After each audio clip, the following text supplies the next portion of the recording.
deadlift, I'm talking directly to you today. I'm making this just for you and our summer educational series. And I want to talk through the hip hinge today because it's my favorite movement. You can do a lot with it. If you do it correctly, it's great for exercise, it's great for everyday life. But if you do it incorrectly, it's gonna hurt. So I want to talk through the hip hinge, what it is, all exercises, main exercises I should say, that cover the hip hinge, and how to make sure, even when we're starting to fatigue, that we're doing it right. So the first thing we think of with the hip hinge is the deadlift, and it's really good to perfect the deadlift, of course, because it is one of the bigger movers. It's one of the exercises that works the most muscle groups, and therefore it's one that you can fatigue in sooner. So when we're talking about a hip hinge in general, a hip hinge is literally your hips hinging. We're reducing the range of motion, or not range of motion, we're reducing the angle in your hips because it's hinging back. So we're going from a 180-degree extension of the hips, fully open, hinge forward.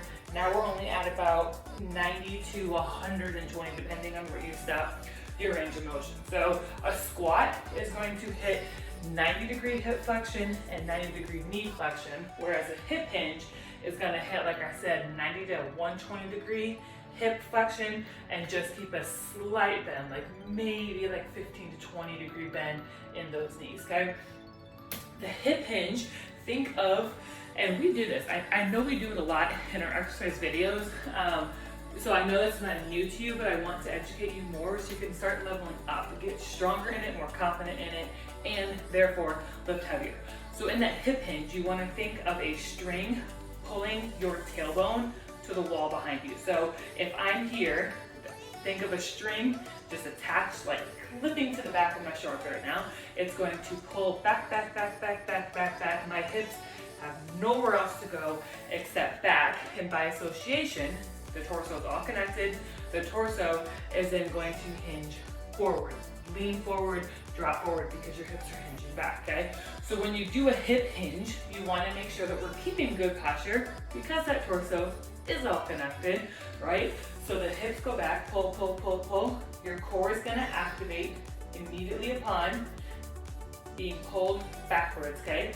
Core is activating, and we're going to hinge, hips back, keep a flat torso. Now the biggest thing here, biggest things, are we don't want to hinge and do a straight leg. Locking out the knees is catastrophic. You can really completely tear your knees up.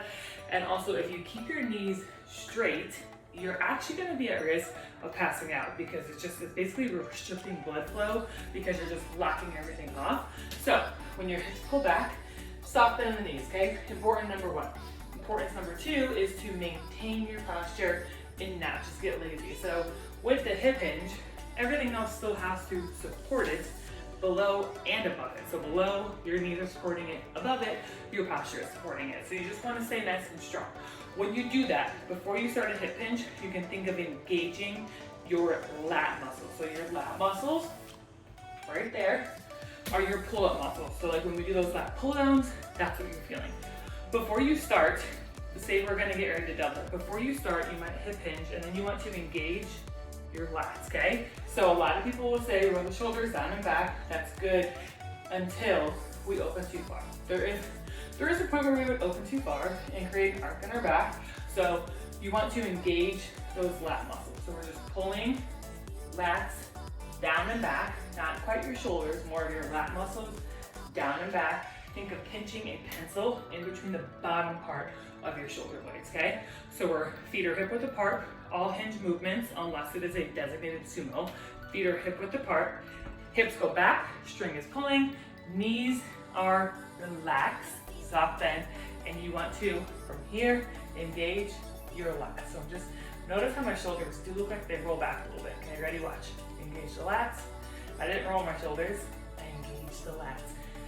Now that we're ready with the hip hinge, okay, we're doing that normal deadlift. It can be a straight deadlift. It can be an RDL deadlift. It can be a straight, super big hamstring stretch deadlift.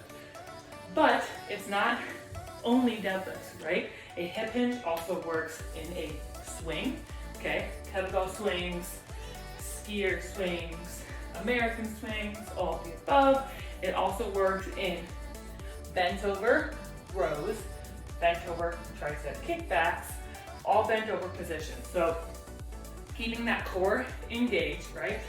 Breathe in, contract, hips back, pull your lat down, and keep your neck in a neutral spine position. I don't want you looking up. Say I'm doing a good morning, for example. I don't want you looking up as you hinge, because now we're creating an over arc in our upper spine. That's going to hurt, and it can cause ripple effect down the rest of your spine. So tuck your chin, neutral spine from your head down to your tailbone. Now we're gonna go say a good morning, for example, okay? Push those hips back, hamstrings are nice and tight. Just feel in control of your torso and your hips. Do some practice reps of just a hip hinge at any time, but if you're wanting to go heavier on like a deadlift coming up in the future, do some practice hip hinges to make sure that it's feeling good. Use some of these to put it into practice, and then let me know. I would love to know if even just the process of addressing the hip hinge, just thinking about it more, if that helps you. Maybe go heavier this week. That is the point of this week's educational series. We're taking a break from like what we're intaking, putting into our body, and we're gonna now go into thinking about how we're actually moving our body. Why are we moving it like that? The hip hinge, like I said, deadlift is one of the biggest ones we do with the hip hinge, and that is the exercise that works literally the most muscles in your body. So we can do a lot of bang for buck with our hip hinge movements, so go ahead and practice and let me know what you think and how strong you're getting.